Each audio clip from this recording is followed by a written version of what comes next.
SEC football may not be as dominant as once was, but its conference tribalism is stronger than ever. Despite the SEC not having a clear-cut super team in recent years, fans and pundits continue to uphold the league's superiority with an almost religious devotion.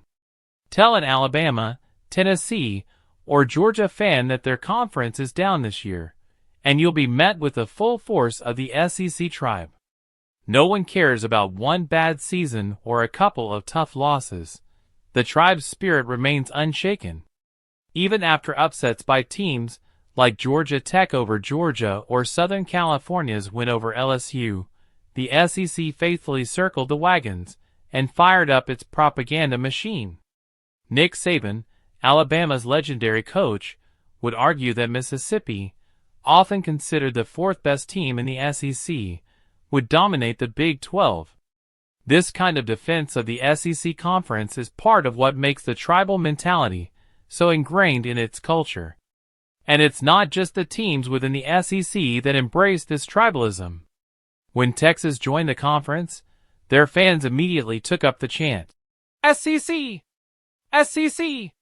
This shows just how ingrained the culture is, even for newcomers. Meanwhile, SEC media personalities quickly dismissed teams from other conferences, claiming that they couldn't handle the grind of an SEC schedule, even when teams like Ole Miss are playing against top-tier competition and still managing a solid record. Fans of SEC teams are particularly passionate.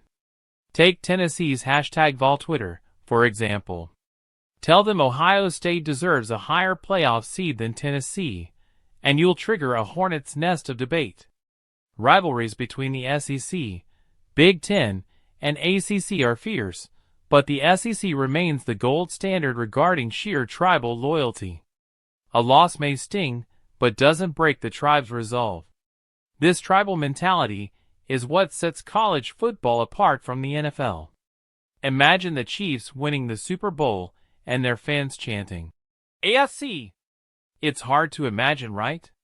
However, in college football, especially in the SEC, the rivalry between conferences is taken to new extremes, where the conference's value weighs every regular season win and every hypothetical matchup. This tribalism has only grown stronger in the 12-team college football playoff era. For most of the 14 playoff era, it was clear which two conferences would dominate, typically the SEC and Big Ten. The SEC has qualified at least one team for the playoff every year, and they've even said two teams twice. With the expansion to a 12-team format, the battle between the SEC and Big Ten for playoff spots has become even more intense. Coaches like Lane Kiffin openly flaunt the SEC's superiority, arguing that teams from weaker conferences would struggle in the SEC. However, the cracks in the SEC's armor are starting to show. Georgia Tech, an ACC team, pushed Georgia to 8 overtime, and Louisville, also from the ACC, efficiently handled Kentucky, an SEC team.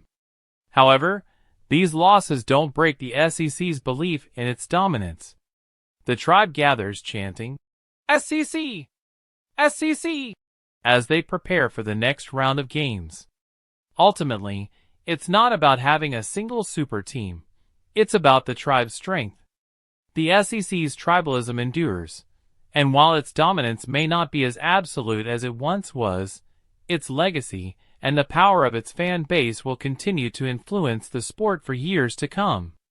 The SEC's reign as college football's fiercest tribe remains intact, even as other conferences challenge its throne.